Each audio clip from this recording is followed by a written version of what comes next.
Okay. Hello, everyone. I am Alethia from TheDropTimes. I'm here with Robbie Holmes. Robbie is a business owner, a senior advisor, trusted confidant, and community organizer who will be presenting his session at the upcoming Drupal Camp New Jersey, March 2023. This is what we are here to talk about and discuss today. Thank you, Robbie, for taking the time to sit with us. It's nice to meet you. Thanks. Yes, I think we're going to dive straight into the first question is that, of course, now you do have an online presence, but we would like to hear from you a personal brief overview of your background and when and why did you decide to build your career in Drupal? Yeah, so I have about 28 years of experience in the industry. And I started years ago. I worked at a small web hosting company where it was just me and the owner of the business. And there was about 60 websites. That was my very first job in tech. And then I submitted my application to an online job forum, which is something that doesn't exist any longer. But it was literally like a job fair that was happening online. My resume ended up in the hands of a company called Unisys. And they had a contract with New York State to do the help desk for the Department of Social Services, so the welfare system for the state of New York. I ended up getting an interview there. I ended up getting that job, and I worked there and then the Human Resources Administration, so the city of New York, so state and city, locality and the state level. And I moved over and started doing more and more technical things. So I was a Citrix engineer, I was a network engineer, I was a technology liaison, and I did this for about 12 years.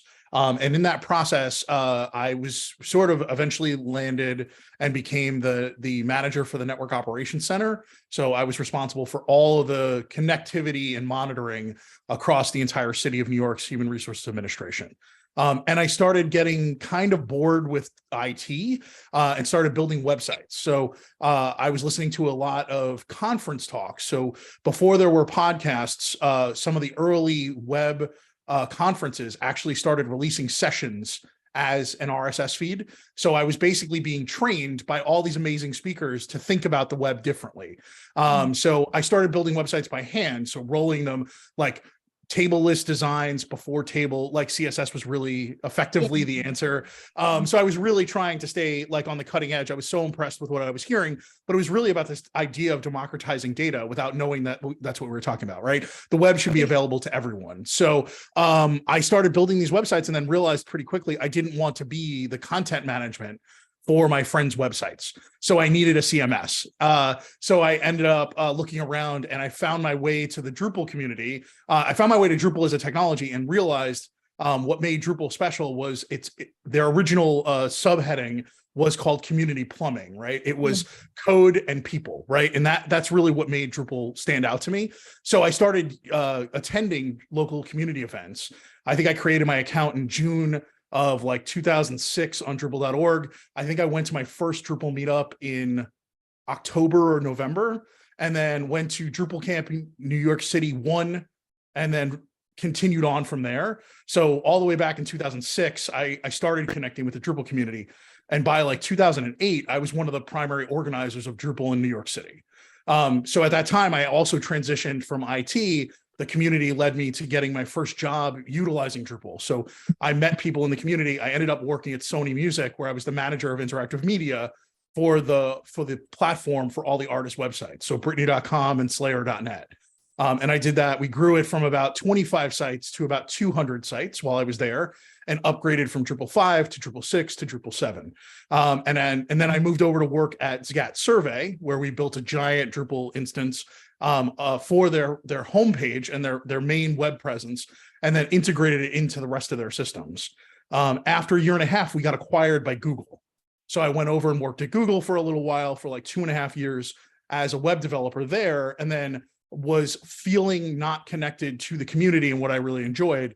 So I went and I took a job at Johnson & Johnson, where I was responsible for building out the platform for all the consumer-facing websites. So Tylenol.com and all of their web presences for their products. And then that led to all these other opportunities. So a friend of mine started a technology initiative inside of a large company, and he needed someone to come over and prove that they could use modern technologies in this telecommunications company. So telecommunications is notoriously slow on the uptick and modernization side. So we were trying to prove that we could do things in a modern way and still work within their environment. And then I ended up working for Phase 2 Technologies, which is a longtime Drupal company and longtime community organizing component. And but I've known them since Treehouse Agency, which was a company I worked with a lot at Sony that was acqui-hired or merged into Phase 2. So I've known those people for at least a decade at that point. And I got a chance to go over there and become the director of engineering for them. And about a year in, I read a blog post about written by Mikey Dickerson, who was the administrator for USDS, the United States Digital Service. And he talked about, he was asked the question, like when he first got there, of like, how do you know when healthcare.gov is down? And they said they like turn on the TV and put on CNN. And if they're complaining about it, we know it's down. So I love the idea that the next thing he said was, we know how to monitor things. So it wasn't like we should fix this. It's like we should have information. We should know if healthcare.gov is down. So when the president calls the secretary can tell the president, we're aware and we're working on it. So it was all about that, because then once you know how to monitor something, we can also figure out why. So we can do some metrics and we can look at logs and I love this idea of like fixing big problems in these little small steps. And I applied to USDS and ended up working there for 4 years. So I ended up working at the Department of Veterans Affairs and the Department of Homeland Security, Department of Justice, United States Department of Agriculture. But I got a chance to work on a lot of really cool problems, a lot of it being Drupal, to be honest, behind the scenes, because there weren't a lot of people in USDS that had Drupal experience. When I left there, I joined a digital services delivery organization called Pluribus Digital as their VP of product development.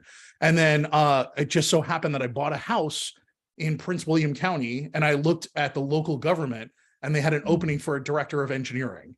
And I was like, well, that's interesting. I might be able to help my local constituents and my community. So in a weird turn, I ended up going to work for them. I ended up founding my business because it was easier to come in as a contractor. So I quickly created Holmes Consulting Group. And at that point, they were my main client, but I ended up picking up other clients throughout that time period. And after a year and change, I decided to move away from them and move on to other projects and to sort of shift a little bit on the things I wanted to work on. So my current taglines are things like, I really want to be your senior advisor or trusted advisor, but I think about it a little bit more in the idea of like some concepts, like in the Game of Thrones world, like Hand of the Queen or King, right? Like, or consigliere, right? The lawyer who knows your business. I want to help people understand like why their business is delivering, why it's not, if it's delivery related, if it's organizational problems. I have 28 years of weird experience. I joke that I'm like the Forrest Gump of technology. So this gives the opportunity for me to like bring all these varied set of skills and experiences to bear sometimes for like a new CEO who may not be technical, right? Or to come in and be an advisor to somebody who is technical, who doesn't have a peer that they can bounce ideas off of, right? So it's just adding to your like technical, a technical person to your executive team by bringing someone like me in. I mean, that was quite the profile. I definitely try to grasp. You have had your hands full, definitely. I think what you just spoke about is what you will be talking about at Drupal Camp NJ. Your session description at Drupal Camp NJ speaks about your transition from large-scale IT to being an individual contributor, and then from a technical leader to supporting federal delivery of services, for farmers, for veterans, and the general public. So, yeah, I mean, of course, you just shared the story, but would you be able to, for those that are not attending the Drupal Camp NJ, would you be able to like kind of chart out what you will be discussing at your presentation at the camp? Yeah, so that's my sort of straight ahead story, right, of my career. But the things that I'm going to probably focus in a little bit more on in the talk is how the community aspects changed and allowed my career to become what it did. So like I mentioned, I went to my first Drupal meetup probably a few months after I created my account on Drupal.org. But within a few months, Sony Music was working with Lullabot, and there were a couple of Lullabots in town. So at the time, it was Doug Gottlieb was the boss at Sony Music, and Eaton and Webchick and a couple of other people came to the local Drupal New York City meetup to just chat. And I was so intimidated that I didn't talk to Doug at all. But the next day I sent him an email and said, like, I would love to talk to you about possibly seeing if there's a role at Sony that I can help you with. So at one of the Drupal camps, Doug came and spent the day with me going to sessions and chatting. So I got a chance to get to know Doug a little bit, and he brought me to Sony. In the end, he didn't end up hiring me at that time, but that was the beginning of me connecting with Sony. So in the community at my second Drupal Camp New York City, NYC 3, Susie Arnold at the time was working at Advomatic, and I was launching a website in the main like hall, and she was like, come and hang out with the cool kids. So she took me to the hacker room and basically told somebody to get me a chair. So that was like my literally having somebody take me into the community. And I was introduced, and I already knew a few people, like Sam Tressler was there, who's a longtime New York City community person. And so Sam was like, hey, Robbie. And there was a bunch of other people I didn't know. So I got a chance to meet all these people, but I like launched a website sitting with all these people. And it was just the first time I felt included in the community. Like I was attending all these meetups, but I hadn't yet joined the community, it felt like. And this was the first time I felt included, which I thought was really cool. And that led to Susie eventually was working at Sony and became the boss. And when she became the boss, she called me and said, are you still in the market? And I was like, what are you talking about? And she's like, I became Doug. And I was like, oh, and she's like, do you want to have coffee? And I was like, yeah. So my interview was literally us having coffee and talking about, you know, the possibilities of me coming to work with her. And that was pretty amazing. So the community directly influenced my transition from IT to working for Sony Music. And then the people, I ended up working at Sony and helping grow that team. So Tom Turnbull and Andrew, who was with me at Sony, he was already at Sony. Tom, I introduced Susie to, and helped land him at Sony Music. The three of us ended up going to Zagat Survey together. So Andrew and Tom took roles, and they convinced me that I should move to Zagat. So these community members that I knew and that I had worked with were my advocates and brought me across. So my interview was basically a whiteboard conversation with the CTO. I didn't really do an interview. It was a conversation. It was an early morning coffee and a whiteboard session, which was pretty cool. And then I got a job working at Zagat, which then led me to getting acquired by Google, right? So literally my community connections led me to Google, which for most people would be the end of the story, right? Like, or would be the high point. But these community connections kept me going all the way through the rest of my career, right? Like I'm not a person who just sits in one job and sits back and lets it wash over him. I really want to do the most impact I can. So that's been the thing that's been driving me my entire career, is this idea of like providing value to the constituents, to the customers, to whoever it is, but also like having impact on how people work, whether it's impacting the people using the system, impacting the people building the system. That's the thing that actually drives me. And that led me all the way through like all those places. So when I left and went to Johnson & Johnson, I found out in the interview process that they built the job description off of my LinkedIn profile, because people in the community said, you need someone like Robbie. So then I interviewed and found this out, and I was like, well, I think I'm actually qualified since you built the job description off of my resume. So that was interesting, and that led to all these other things. So but the whole time I stayed connected to community. So I started becoming an organizer probably in like 2007 in the Drupal community. And then that led me to becoming an organizer for Drupal Camp NYC. So the meetups, and then we started happy hours. So we created 3 events in New York. There was a Drupal Play Day, Drupal Meetup, and Drupal Happy Hour. So Drupal meetups were one to many, right? One presenter to many people. Drupal Play Days, a friend of mine, John Zavaki, started it to help front-end people, themers, to get experience and to get assistance. And he was getting so many questions about Drupal as a technology that he convinced me to come and spend the day there. And then he was too busy, so he handed it to me. So like the third Drupal play day, he basically said at the end of it, like, Robbie, you're in charge now. So now I took over that community and started running these. And I often call them like break fix events, right? Like you have a car that has a bad transmission and you come in and I help you with your transmission. So next week somebody comes in and I'm like, you should go talk to Alethia. She had a transmission. Maybe she can help you, So it was a secret way for us to also up level the community, like teach people. And that was a really good way for people to get experience and to get to know one another. So that community, that sub community inside of the Drupal community got more jobs probably for people than almost anything else, because people were coming in, they were getting practical experience, they were working on their projects. So it was like, bring your side project and get assistance. And then the last one, Roger Lopez, who I worked with at Sony Music, had just joined the company, and I was trying to convince him to join the Drupal meetups. And he said very pointedly, like, I don't want to go to meetups, but I want to meet the community. Yeah. So he was like, I like beer. Why don't we get the community together? So he and I founded the Drupal New York City Happy Hour, where our tagline was bring your face and not your laptop and meet your next employer. So we got a chance, because New York was a unique place. There were lots of companies using Drupal. So you had Sony, Warner Brothers, you had early components of HBO were using Drupal. Comixology was a PHP platform, like the stock exchange, NBC Universal. So there was a lot of companies that were using Drupal. And so that led to this like very fruitful aspect of like senior people not wanting to go to meetups, but we could absolutely get people to come out and have a drink. And it gave like recruiters an opportunity that I wouldn't allow them at meetups. So I didn't really let recruiters have a lot of time at meetups. These meetups were about people learning. Whereas the happy hour, I would say, like, come to the happy hour and bring your corporate card and feel free to buy someone a drink if you want to talk to them, So we created this like really three-pronged attack for the community. And that made a huge difference and led to so many different things. So when I left New York, I moved down to the DC area in 2015. One of the first things I did was connect with communities.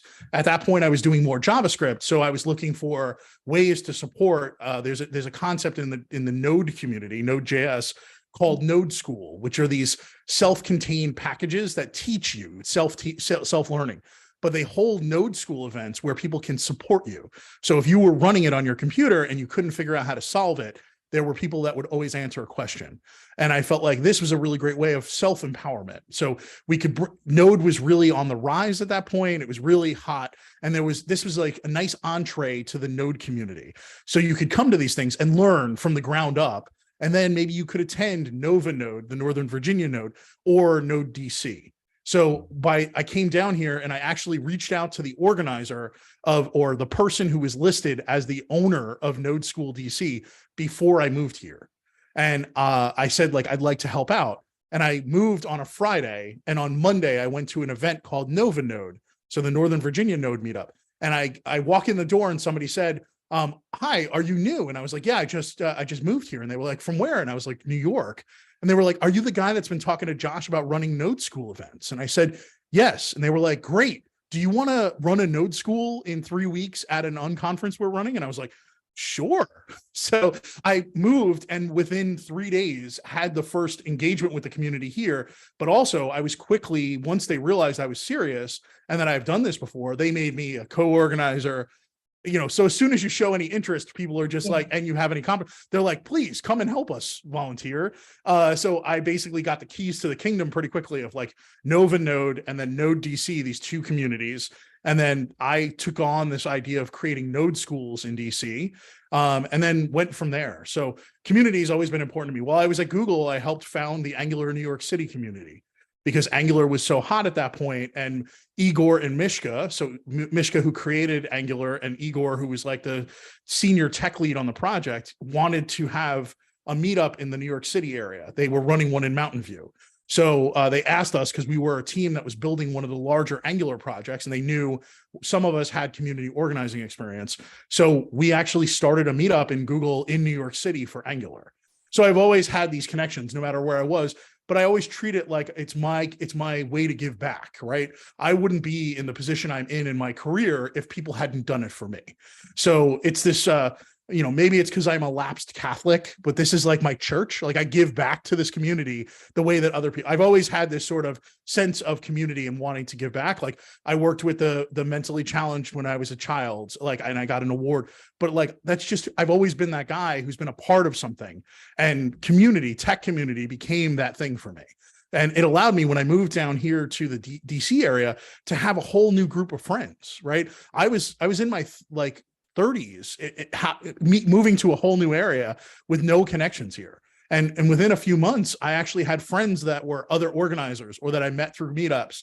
So my tech communities are not just about career, it's about friendships, and it's about like, it's all these things. So I really enjoy being a part of communities. It's natural for me as an extrovert, but it's also a really nice way to get to know people, right? Like if people realize that you're genuine, it really does make it easy for people to come over and talk to you. So like, even though I run a lot of events, I used to attend a lot of events, which meant if you were somebody new who maybe came to one of my events and you saw me at another event where I wasn't organizing, you would come over and say like, hey, Robbie, I met you at Code and Coffee. Who should I know here? Right? Like, or can I sit with you? Right? Like those things are really big. And then when I moved down to the DC area, there was this new concept to me called Code and Coffee, which was basically a bunch of like non-technology specific people in the community coming together to work on their side projects, and also to have a community of people to be a part of.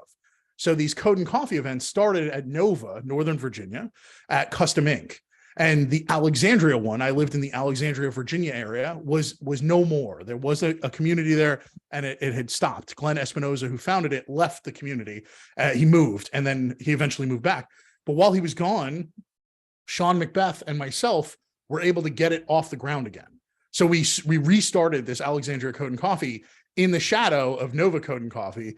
And eventually we met people who wanted to found a DC Code and Coffee. So I helped get DC Code and Coffee off the ground. So I just love the idea of getting people engaged and bringing them in the door. One of the things I do a lot is when I'm running events in person, I try to greet everyone when they come in the door and say hello. So if I know you, I can say your name. I can say, hey, it's good to see you again. But if you're new, I can say like, hi, I'm Robbie. I'm one of the organizers. The bathrooms are over there. Coffee's over there. We're going to do introductions in a half an hour, right? So that everybody hears the same thing. So anybody coming in, you know, for some people, just walking in the door is the hardest part of attending a meetup, right? Because they may be introverted or they may not have experienced this before. They don't know what they're going to get. But if they see that everybody's treated the same, somebody who's been here for 5 years, somebody who's first meetup, right? If I make people feel like no matter who they are, they're welcome. And then the next time they come, I try really hard to remember their name, right? So I can say like, hey, good to see you again, you know? And there's something really welcoming about having that consistency. So I always, you know, there were lots of meetups where in the DC area where there's an elevator that requires a key, right? Like a badge to get in. So even if it was a meetup I was helping out at, I would take the badge and let people in the building. So that way I was the first person they were seeing. Even if it wasn't my meetup, I would say like, hey, how you doing? Welcome to this, right? It's good to see you again, you know, like, and swipe them in and say like, when you get off, you're going to turn left, right? Like just a helpful, friendly face that can get them in the door and feel more comfortable, right? Because it's hard when you've never done this and you don't know what to expect, you know? I mean, I think even I have, you know, noticed the community aspect of Drupal, and I think that's really, it's really welcoming. It's really warm and quite intimate at many, like, you know, all the time. So I think what I'm also intrigued is by the title of your session. If I'm not wrong, it is from Drupal NYC to the White House and beyond. Yep. What do you mean by the White House? That's quite intriguing. So I worked at the United States Digital Service, and that is what was called the startup inside the White House. So I worked for that organization. It's part of OMB, which is the Office of Management and Budget, but it's we're in the swim lane of the White House. So literally, my email address was at omb.wh.gov. So pretty cool to be able to have that. But I also, while I was there, USDS works on sort of a franchise model.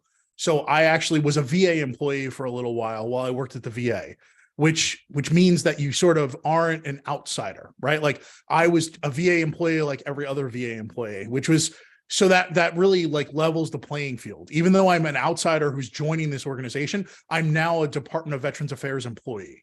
One of my favorite stories is we as USDS, we're very comfortable wearing what we wanted to wear. being who we were, right? But in government, that's not as common. And I have a lot of tattoos. So I remember being at an event, we moved offices, and a couple of older women who were longtime Department of Veterans Affairs employees came over to me and asked me, jokingly, they were like, so who do you work for? And I was like, the Department of Veterans Affairs.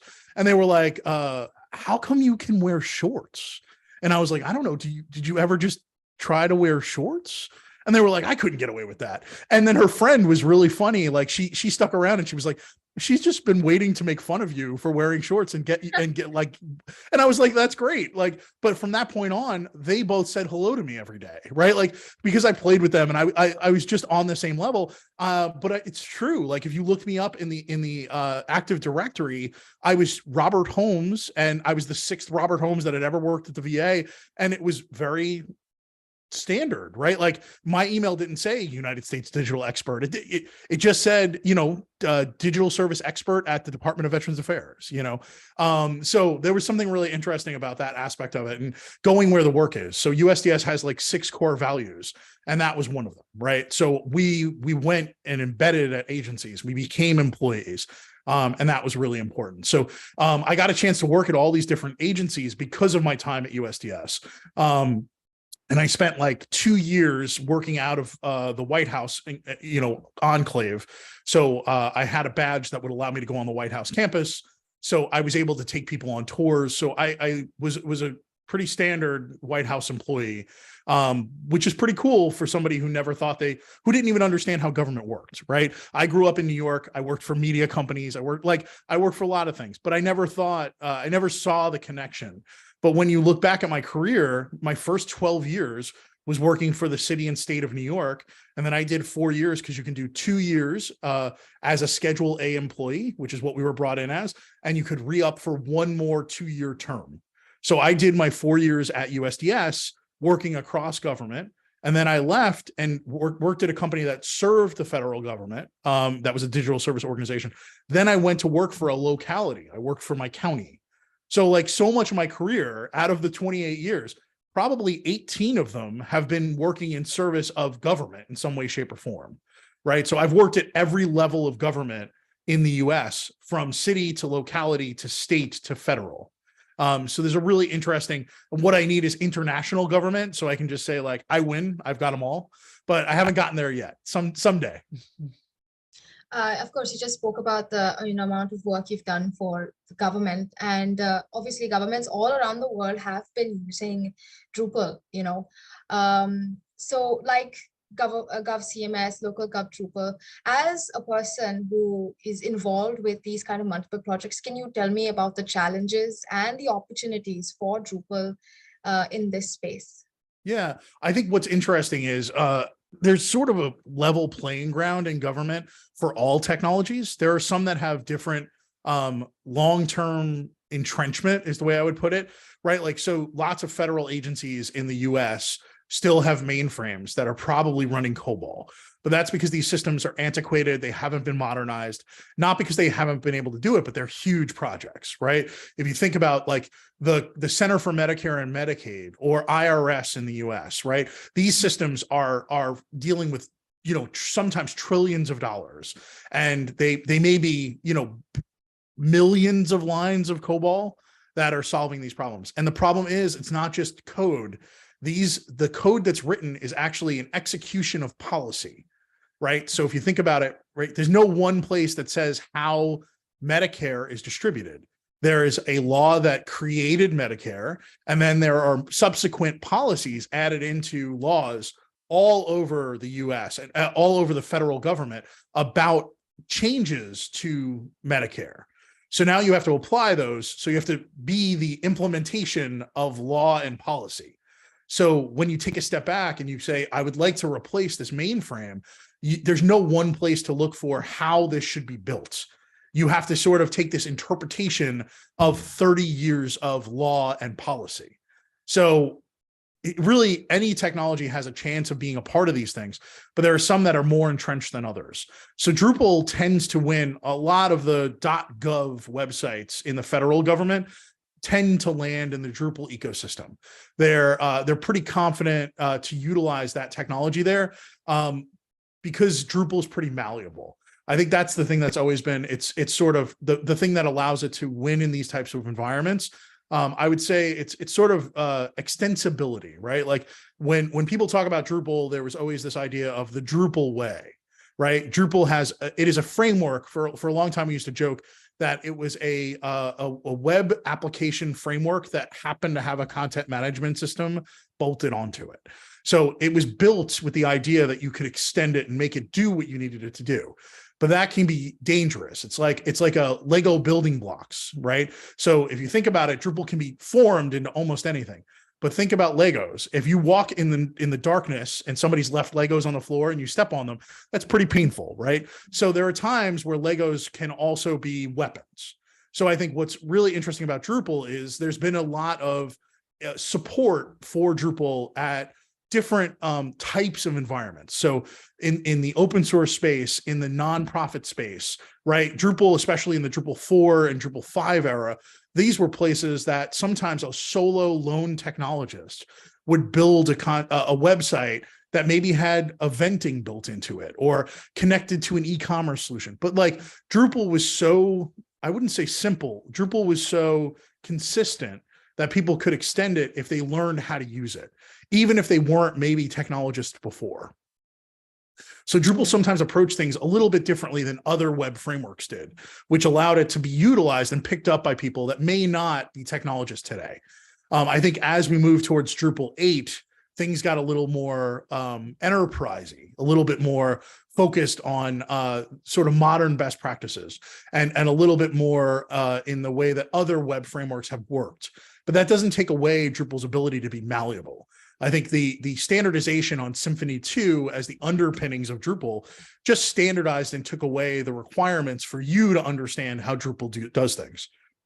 Now, Symfony developers could be brought into the community and be a part of it. So it was a maturation, I feel like, of the Drupal community in Drupal 8 that sort of changed things.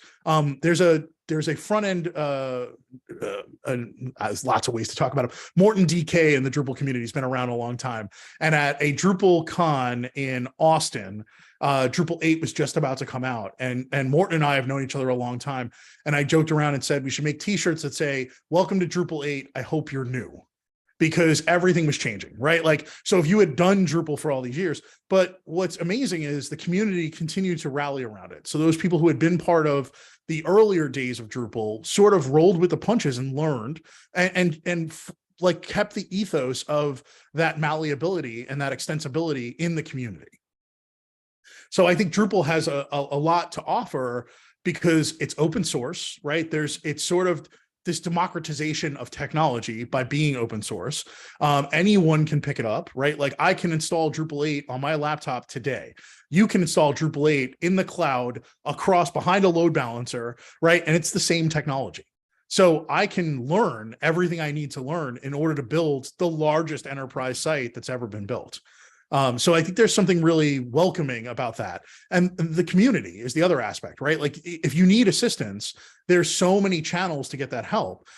When I worked at Sony and I worked at Zagat and I worked at Johnson & Johnson, I used to say to people like, when I would interview them, like, I've been an organizer of this community for a really long time. How did you get assistance? I'm not trying to be a jerk, but like, I don't know you. I've never seen you. Like, so when you were building things, where did you get help? Did you reach out on at the time on IRC? Did you reach out in issue queues? Like you can't, Drupal is one of those things that it really does help to have a community of people that you can ask questions of. So I was always confused when I met somebody who either didn't have a Drupal.org account or had never been a part of a local community, because so much of us grew together, right? Like I built my first sites that were relatively simple, and then I managed the platform for Sony Music. So I took all those skills and had to like enterprise them and up level all of them. But it took me working with these amazing people and being part of this community. I grew because of those people. So when I would meet somebody who is applying for a senior Drupal position at a company like Sony or Zagat, I would be so confused. Like, you must be amazing, or you must have been building things wrong, right? Like, how did you succeed to get to where you are today, right? So I always love that aspect of it. So I think Drupal has its footprint in a lot of communities, but I think government is one of those that sometimes procurement contracts are written so they create a need for open source solutions. So when I was at the Department of Veterans Affairs, I helped write the procurement for the content management system for va.gov.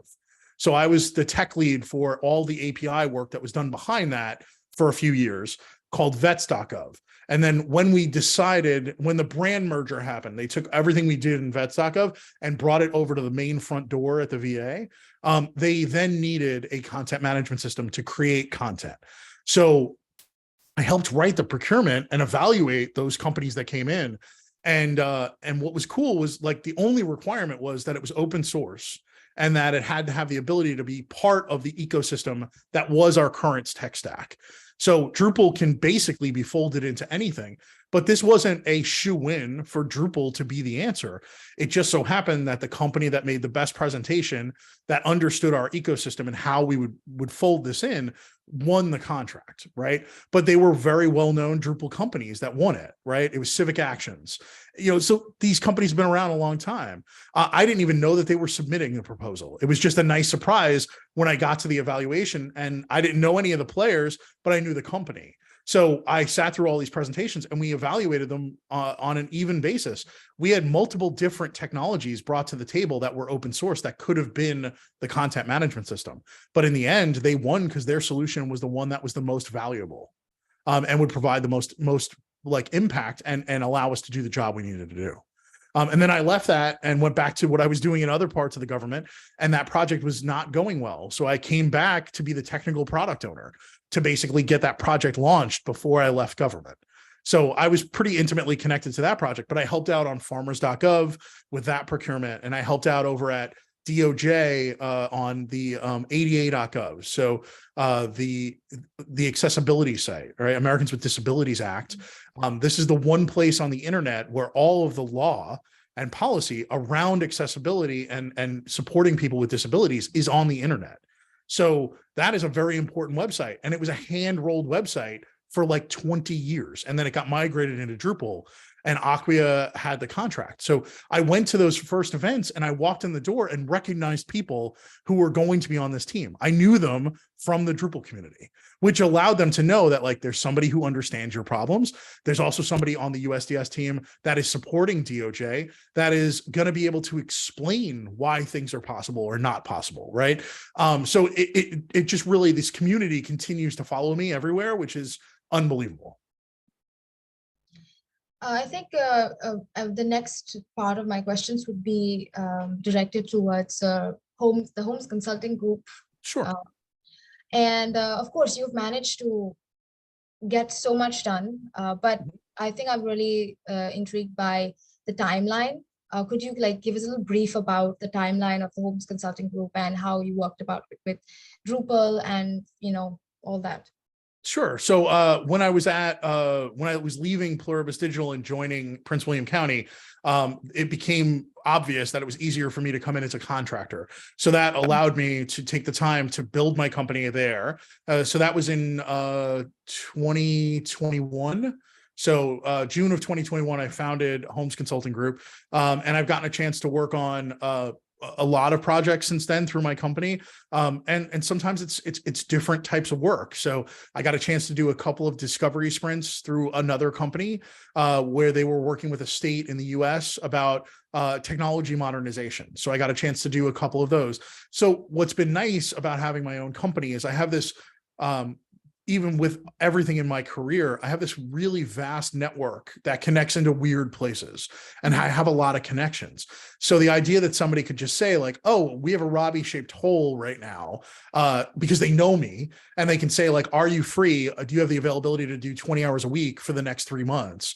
That really is been what my business is really founded on. It's leveraging me as a person that is a trusted an honest broker, right, of technology, of business, through my career. So it has allowed me to grow my business into something that I'm excited about, right? Like it gives me more flexibility to take on things that are important to me. So in the last year, I founded my website and podcast for film.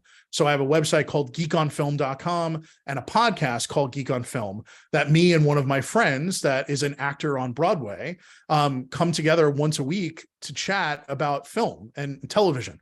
So I've been able to focus on that a little bit, which is really nice. But we've already had 32 episodes of that podcast since October. And I'm doing all the tech for that. I'm doing all the sound engineering. I'm doing all the fixes. I'm building the website by hand. So by me having my own business and having a little bit more flexibility, I've been able to take on the things that are important to me. It also means that if somebody contacted me and said, there's a problem that only you can solve, right? There's this aspect in the federal ecosystem, in the state ecosystem that only you can help with. I can probably make enough bandwidth in my time to drop what I'm doing to go do something else. So like there are a couple of people I worked for many years, like Marina Martin, Marina Nitz, and a few others that like, I always joked if she called me and said, there's a plane ticket waiting for you, foster care kids need you. I need you for 3 months. I would have to sort of tell everybody like, I'll be back, right? Having my own company gives me that flexibility, which is really nice. And for me, it's really been fun to embrace not being locked into one project. When I left USDS, as you can probably hear, I got a chance to pivot around and work on a lot of things. And my biggest concern leaving USDS was that I wouldn't be able to have the type of impact when I left federal government that I was having in federal government. So as founding my own business, it gives me the ability to have more than one contract, right? So I'm not locked into working on one problem for one company, for one subset of users. This gives me the ability to sort of pivot around and A, take on interesting work, but B, also impact more than one company or one set of users. So that's sort of why I'm excited to keep my business up and running and to do the type of work I'm doing. There's always a possibility that there could be an amazing role that comes in. As long as it has impact for me, I would consider it. But the reality is I like the flexibility of having my business and the ability for me to like, say to a company that like, you're not able to pay my fee, I can discount you because it's my business, right? And this is important to me. So that also helps, right? Having the ability to be flexible about my time, about what, because it's only me. I'm a company of one, that I'm billing my time. So I don't have to check with anybody else if it's okay, right? Like there's something really nice about my ability to determine what's important to me and to focus on that in my business. You just mentioned that you're a company of one, but there is somebody else on the team that I would like to talk about, and I'm sure you know what's coming. I'm going to share my screen because I think this is quite important. Okay, about Maxwell Edwards Holmes. Yes. Yeah, the VP of Snacks and Snuggles. Can you elaborate on that, please? Yeah. Can you scroll up just so you get the subtitle for the team? So this is one of my favorite things. When I was building my website, so Max is my dog. It's my wife's dog, and we've been married now since 2020. And Max is basically a 19-pound, 10.5-year-old pound puppy who rules our lives, who absolutely looks like a little teddy bear. But when I was founding the business, so these photos are actually from my wedding. So this is I got a headshot out of my wedding, which I really love. The photographer was like, let's take pictures that you could use for business. Like, so literally I have all these amazing photos from the wedding, but my photographer was just like, why don't we take a moment? You look great. You're cleaned up. Let's take these. So Max, we bought him this custom suit to be a part of our wedding. So he was the best dog at our wedding. So we have these awesome photos of him, and we took photos as when we got engaged. We did an engagement photo shoot. So our photographer we brought Max with us, so she got to know him a little bit. So what's awesome is Max is a very food motivated dog.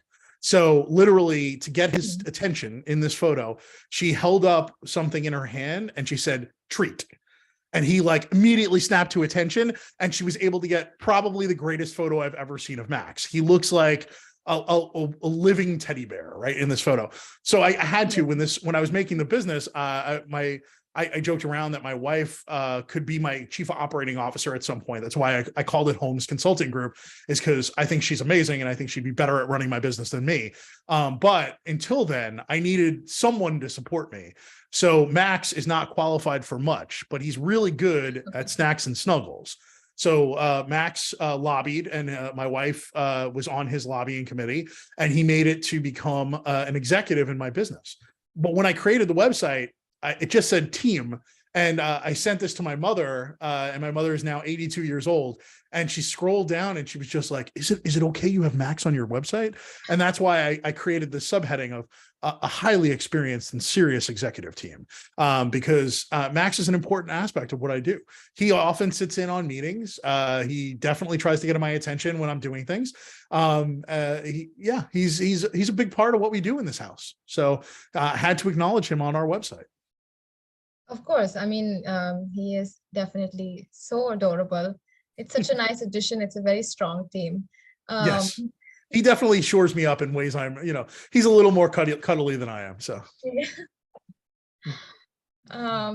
Okay, I think so the next part is probably going to be very essential.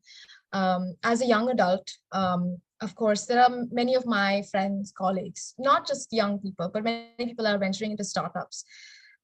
So the early stages of a startup are not always set in stone. There are many variables, many factors that, where the potential for growth and possibility of failure, can be expected. So as a consultancy, how would your company help a budding enthusiast and through these difficult moments? And, how would civic tech and digital modernization help there? Yeah, I think civic tech is a specific swim lane of trying to solve technical problems. So it's working in federal, state, or locality or city governments, or whatever the structures are in the country you're in. And I think there's a lot of need, right? Like these swim lanes are very large. Like when I interviewed for the United States Digital Service, Marina Nitz was the woman who I had the final conversation with. She was the CTO at the Department of Veterans Affairs. And she sent me an email at the end that said, remember, Robbie, every time you commit code, you'll be helping 22 million veterans, right? And then she CC'd Todd Park, who was the CTO of the US, and said, Todd, you should welcome Robbie to the team. 20 minutes later, Todd responded and said, as somebody who can speak on behalf of the president, let me tell you, your country needs you. And I was just like devastated. Right? I'm like, this is a lot of weight. This is a lot of impact. But I think that's the thing that people don't realize is if you work in civic tech, so not every startup is going to be in this space, it can have a huge amount of impact. So whether it's in the startup ecosystem or somebody joining, somebody coming out of a boot camp and wanting to learn further, there's so much work that can be done that you can get experience. Civic tech might be the easiest way to impact the most people, right? Not everybody's going to work at a FANG organization. Not everybody, but government is everywhere, right? You have government. Every government agency is a technology organization, even if they don't realize it. When I worked for Prince William County, I got a chance to see that, directly. Prince William County has 47 agencies that are all under the county umbrella. Each one of them works through the Department of Information Technology to solve their problems. So that's 47 separate companies, basically, that the IT organization is trying to support. So think about like herding kittens, right? This is even worse than that. Like it's herding kittens and puppies and frogs all at the same time. They don't know what they need. They don't want to be in the same room, right? Like it's crazy when you start to think about it. So I think on the startup side, the way I would say things is what my company and how what I do can help startups is more about like, I don't say that I'm more intelligent or I have more, I just have more experience, right? So when I would talk to junior developers, I would often say, I'm not smarter than you as a developer. I just have more scar tissue. I've made more mistakes, right? So when I mentor junior developers or less experienced developers, I will often evaluate, is it worth it for this person to get their own experience failing right? What is the return on investment on that knowledge, right? Is it going to be worth it for them? Is it going to be worth it for the business? I think the same thing goes in the startup ecosystem, right? If you brought someone like me into a 10-person company, right, to be a technical advisor to a startup CEO, right? I am not going to tell you your business. You are the subject matter expert. This is your business. What I am going to do is take 28 years of experience as a lens to think about all the problems you're having, or to help you distill down possible options for why you're having these problems, right? But again, is it worth it for me to let you, the CEO, gain that knowledge in a hard-felt way, right? Like where you put your hand on the hot stove and you get that scar tissue, right? Like, so I think what I provide is this idea of like mentorship, but like collaborative mentorship. Like it is taking my experiences and making them available to you, and also helping you figure out why you're having the problems you're having. Is it systemic? Is it organizational? Is there a problem with your customer? Is there a bad person is there a person on your team that's souring the well, right? Those are the things that I think I could bring to the table to help startups. But it's different than just sort of coming in and saying like, I can help a federal agency solve a problem, right? This is more about like being much more empathetic, right? Having to be in the room, reading a room, right? Like that's something that not every technologist can do. So I used to work for phase 2 technology. And one of the things I did while I was there is when I left, the VP of delivery, his name was Mike Ledoux, said, you're a great technologist, but what I'm losing is somebody who can read a room. You would go into these sometimes very contentious environments as a contractor, and you could understand who the people are that we have to impress. And then you could not manipulate, but you could move the conversation to getting their needs covered so that you let them understand that we see the real problems. One of the examples was I worked on NBA.com, and NBA.com is the property for the National Basketball Association, but the NBA doesn't do their own technical stuff. That is actually handled by Turner Sports. So we went into this meeting and there was a VP from Turner Sports, a VP from NBA, right? So this is a complicated, multi-headed political monster, right? What I realized was the person I had to to convince that we knew what we were talking about was neither of the VPs. It was the guy who was responsible for DevOps. He had been with Turner for 22 years and he was a veteran. So he had this like larger than life presence in the organization, but everyone believed in him. He had helped modernize the way they did DevOps and all their infrastructure for 20 plus years.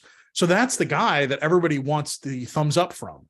And it took me about 10 minutes to realize when I saw how people reacted to him, and also the way people reacted when jokes were made, they would sort of give him the breath. So at one point, somebody was saying something about working at Turner, and I made a joke about like, God, this place seems terrible. And my entire team gasped, like, we just met them. Like, what are you doing? But like that guy, I could see it, and he slowly like softened and laughed, and he's like, this place is like working in the mines, you know. And once that happened, I knew that he understood. I understand where you were at, right? And that night we went to dinner with the team, and I went over to him, and I basically said like, let's drink whatever you want to drink, right? Like I have a corporate card. Let's sit and talk for a few minutes. I want you to understand who I am. And I want to get to know what's important to you, right? Like, so that's the thing that I think is unique about what I bring to the table as a company, is that I can help people sort of not just solve technology problems, but think differently about how they approach problems. And also sometimes technology is not the problem, right?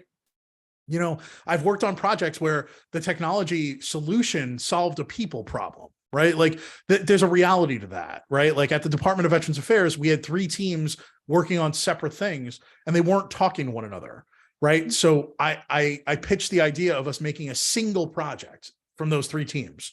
And by doing that, we would have to merge all the code into one repository, which meant they would have to talk to one another, right? So I spent a month talking to all the individual players, but also pitching leadership on the idea that I was going to do this. So when I went into the meeting, we had a whole 2-hour conversation about our future. I knew where everyone stood when I came into that meeting. I knew every question that would be asked because I had talked to people about it. So by the end of it, right, my father used to joke that in our household, that we were a democracy run by a dictator, and that dictator was my mother, right? So I went into that meeting knowing where everyone stood. So it was a democracy because I had taken all that feedback. But in the end, I was responsible as the person who was leading the API team to know what we were going to be doing.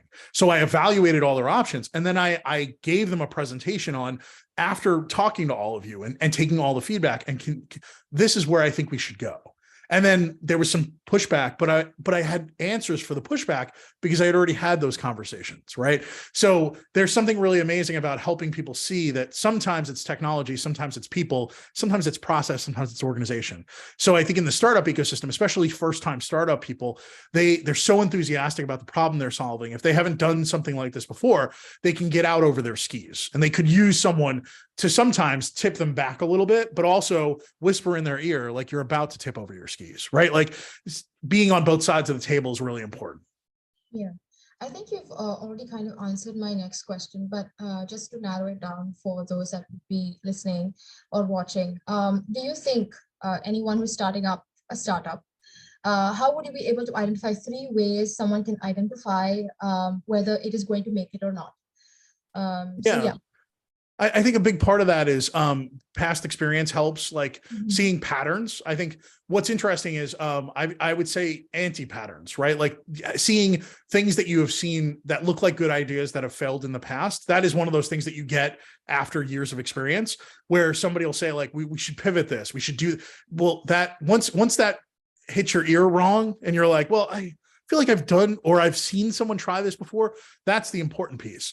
But I think the big key for startups is to make sure that you're constantly validating that the opinion you have for what your business should be doing is in line with what your customers want, right? Like, so if I was going to like support a CEO or a startup ecosystem, my first question would be like, have you talked to your actual users?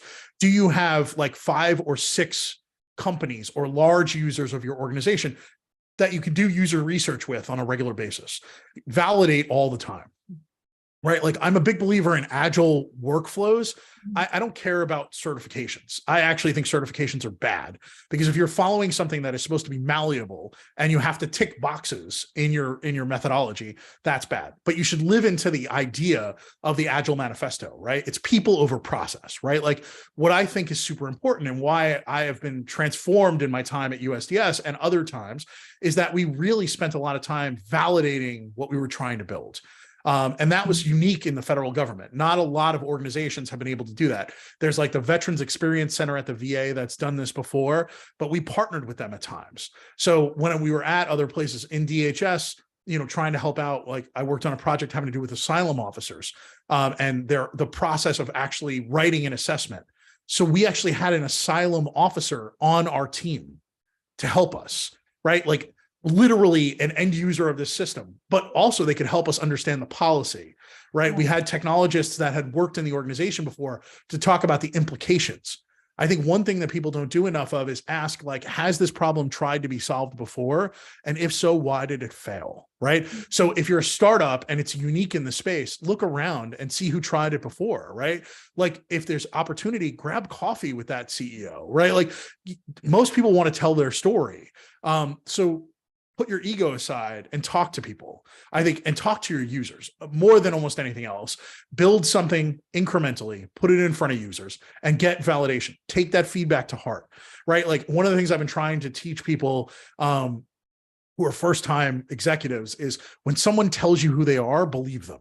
And I think the same thing goes for users. When someone tells you something about your product or is surprised by how your product works, you should take that to heart, especially at the beginning, right? All of these things need to be validated in order for your product to succeed. But if someone tells you, I expected X, and you say, I've heard that many times, you're not listening, right? Like this is like if you go to a restaurant and you say at 10:15, can I order breakfast? And they say no. And you're like, why? And it's like, because we're on the lunch menu now. And you're like, well, I want to get breakfast. I wish you still serve breakfast. And you as the manager say, I know I've heard that before. Then extend breakfast to 11, right? Like these are solvable problems. Listen to your users, listen to people, and I don't know, especially in the startup ecosystem, you're so excited and enthusiastic about building this idea that you have. Sometimes it's hard to take a step back and to take a breath, like validation of not just you. It's not you, right? It's the thing you're trying to build. Take that feedback to heart. I think that's a very unique approach. These are just a couple of last few questions before we can wind up. One would be your Drupal.org page does talk about that, that you are an event organizer, you have organized events in the past. Diving into the topic of the Drupal camp, would you be able to share something about the events that you have organized and kind of like what you've learned through in that process? Yeah. So when I started in the Drupal community, I attended Drupal Camp NYC 2 through like 11, I think. So my first couple I attended, and then I started helping with sessions. So those conferences were bar camp style, which means that you come and you write down a topic you would like to be presented on, and then we as a group build the session plan. So there's no agenda before you get there. It's a conference where it's built by the people who are there. And I love that idea. So there are photos of me on stage at Drupal Camp NYC 8 and 9, juggling the agenda, which I really love. It's so important because sometimes it's because of who I am and because of what I knew in the community, and I saw a topic, I could know a person in the audience would be a good person to talk about it that may not feel confident. So I could literally, with some of my friends, apply some public heat and say, like, my friend Eric, who now works at Google, who worked in lots of companies. Eric is one of my favorite technologists. He's also one of the smartest people I know. And he, at the time, suffered from a lot of imposter syndrome. But he is probably the best front-end engineer and metrics person I've ever met. So like getting a website to load faster, to do things better, more effectively. So somebody was talking about like how to make Drupal fast. Well, that's right up Eric's alley. So I could literally stand on stage and write Eric's name down as the presenter and be like, Eric, you're going to present on this, and put it on the board. But that's because I knew the community and I had made friends here, right?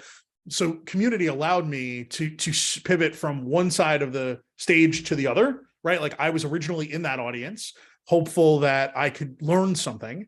And then I pivoted to the other side where my superpower is connecting the community with one another and getting to know people's strengths. So I would stand on that stage and build the conference, right? Like in real time. And that's really fun. And it allowed me to connect with more people. So by being an organizer and standing on that stage, people would come and talk to me. And sometimes it was like, oh, I'm so glad that you put these people together. Sometimes it would be like, this is not the kind of session I was expecting, but I learned a lot, right? Like, and I think that's an important aspect of the community there is the organizing of those types of bar camp style events is very like fluid. There's a lot of pre-work to make sure that the building is taken care of and the HVAC and the security and all that other stuff. But then the conference is made in the room, which I really have a lot of respect for. So I helped with a lot of those. Like I didn't often do a lot of the pre-planning for the event. I made sure that we had money in place. I would talk to companies, try to get some money if we needed it. But like more than anything, I was the guy who was standing on the stage juggling the conference. But then I helped out, like we pivoted and Nice Camp started. So instead of it being called Drupal Camp NYC, there was another organization that became Nice Camp. So NYC Camp. And that was a Drupal organization that was focusing a little more on a pre-built conference and less about this bar camp style.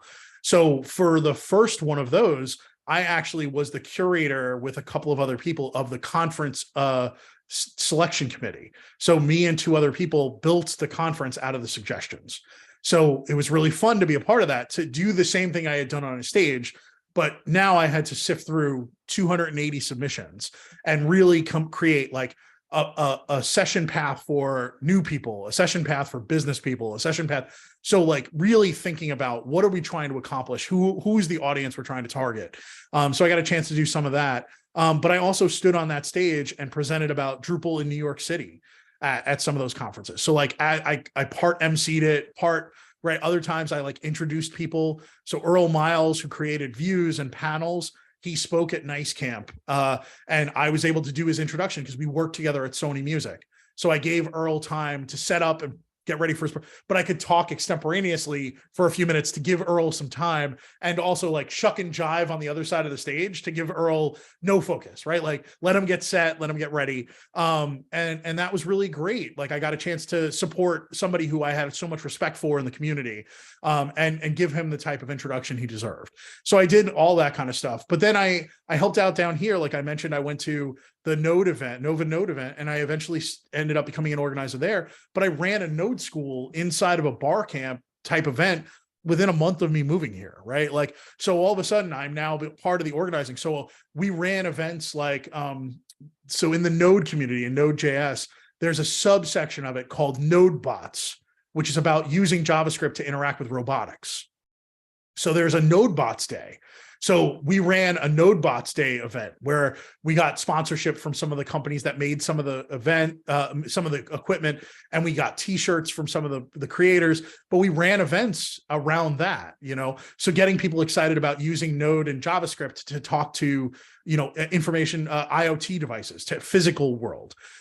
So I've done all kinds of that kind of stuff in my life. But I really love the idea of these conferences because I attended Drupal Camp New Jersey back in 2014 when I was transitioning from working for Google to going to work for Johnson & Johnson.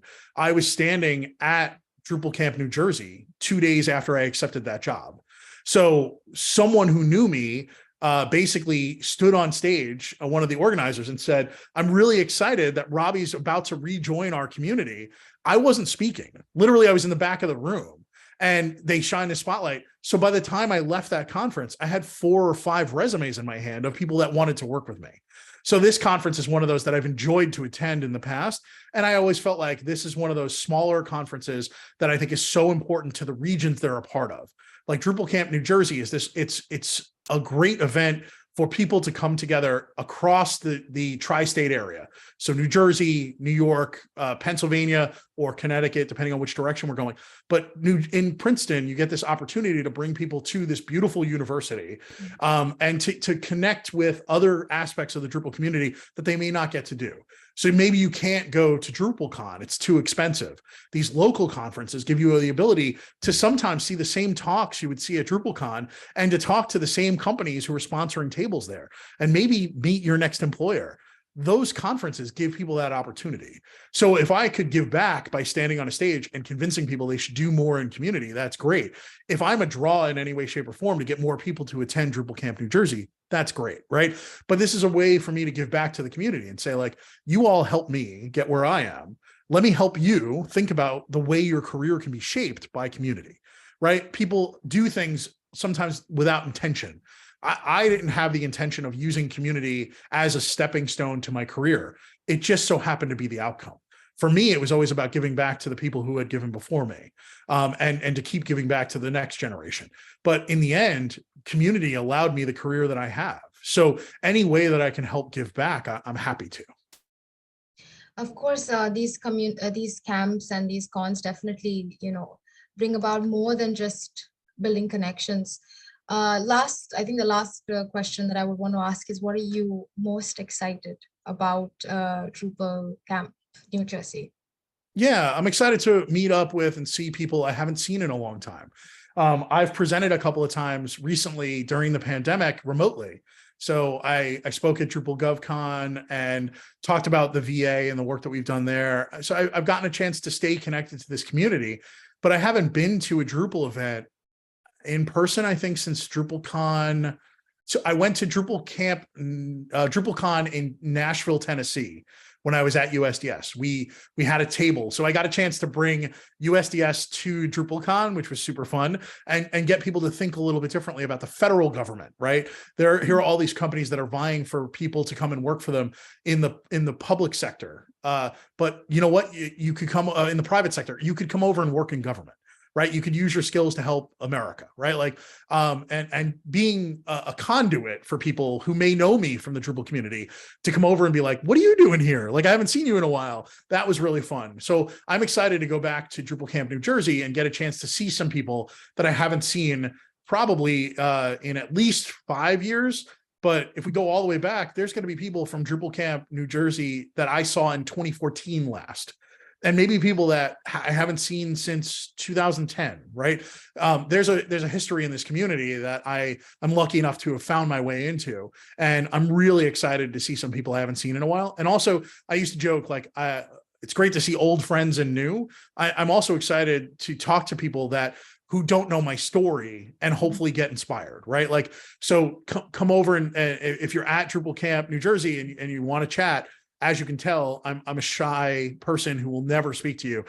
Come over and talk to me. I'm happy to talk to anybody that wants to chat. And I think it's a really important aspect of what we can do to cultivate the next generation of technologists. So much of my career has been about making sure that people who are technical feel less isolated, and people who are non-technical feel like they can talk to people who are technical, right? These kind of events are for not just technologists, but business people, right? Mm-hmm.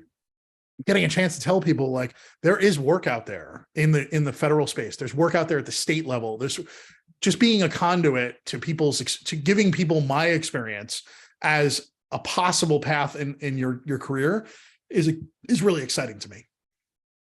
Well, thank you so much, Robbie, for kind of sharing light onto Drupal Camp NJ. I'm sure, those people that won't be able to attend like me. We definitely would know more about the Drupal community listening to you. So thank you once again, and all the best for Drupal Camp NJ. Thank you so much. It's been great chatting with you, and good luck.